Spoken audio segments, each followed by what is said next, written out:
Have you ever felt like you're stuck in a long, dark night? A season where the sun just refuses to rise and every shadow feels like a monster. Maybe it's a personal struggle, a loss that has left you feeling hollow, or just the overwhelming weight of the world. In those moments, it can feel like the sadness will last forever. But what if I told you that every night, no matter how long, is followed by a morning? There's a beautiful, powerful promise tucked away in the ancient book of Psalms, specifically in Psalm 30, verse 5. It says, "Weeping may stay for the night, but rejoicing comes in the morning." Think about that for a moment. It doesn't deny the weeping.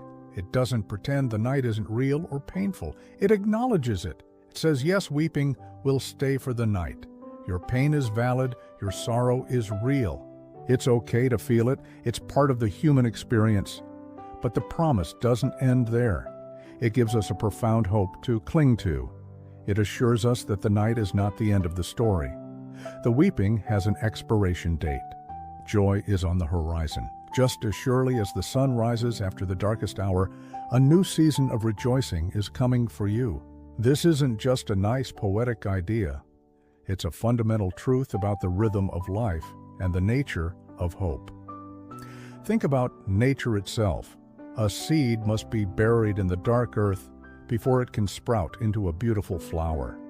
Winter's cold and dormancy must pass before the vibrant life of spring can emerge. The darkness is not a sign of abandonment. It's often a necessary prelude to growth and renewal. King David, who is credited with writing this psalm, was no stranger to hardship.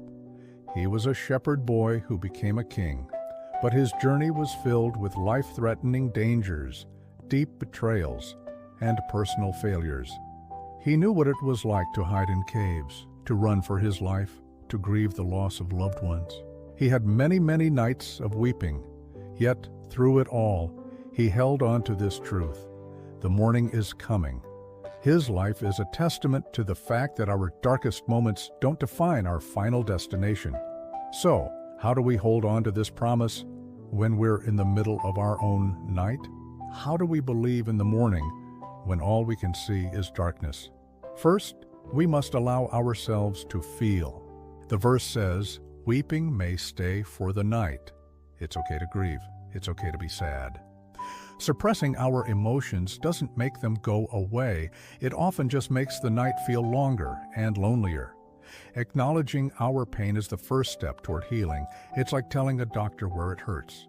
You can't get the right help until you're honest about the wound. Second, we need to look for tiny glimmers of light, even when the sun isn't up yet.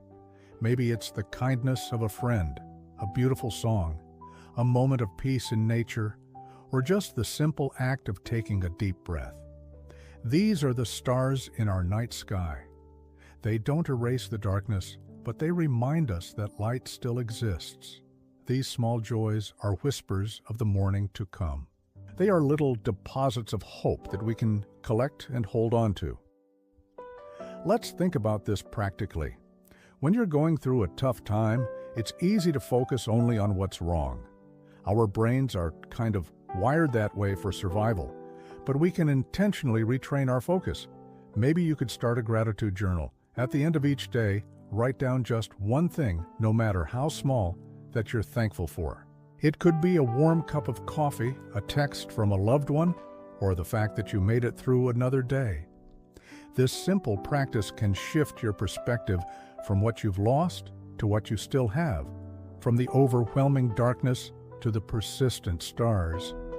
Third, we must remember that we are not alone in the night. David wrote these psalms not just for himself, but for a whole community.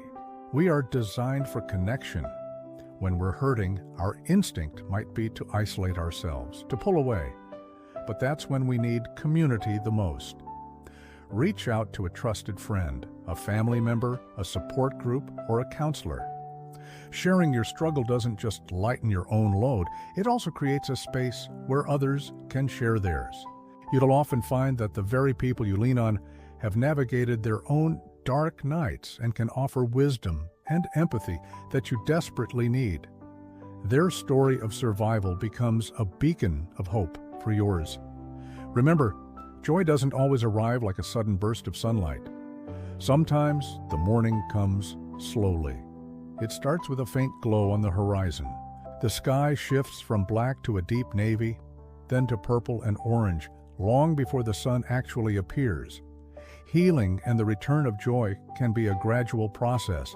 There will be good days and bad days. Some mornings might still feel a little gray and overcast. That's okay. Progress is not always a straight line. The key is to keep facing east, to keep expecting the dawn.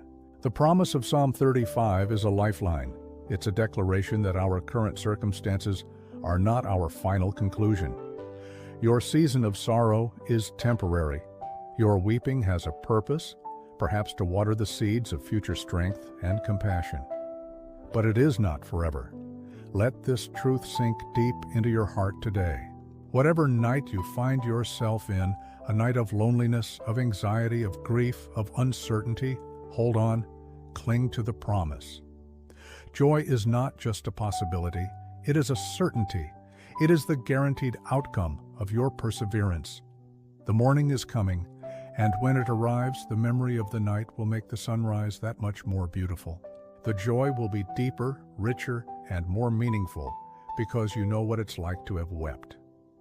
Your story won't be about the darkness. It will be about how you made it through to see the glorious dawn. So, take a deep breath. Know that your night is seen and understood, but also know with every fiber of your being that your morning is on its way.